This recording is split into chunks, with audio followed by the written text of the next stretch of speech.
আসসালামু আলাইকুম। এটা হচ্ছে ডিমের খোসা।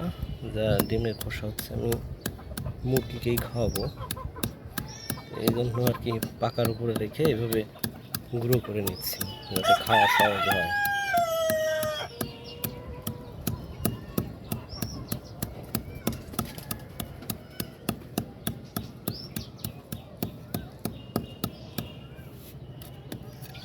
এটাকে আরও গুঁড়ো করতে হবে, আরও যেটা দানাদার টাইপের খাবার বানাইতে হবে।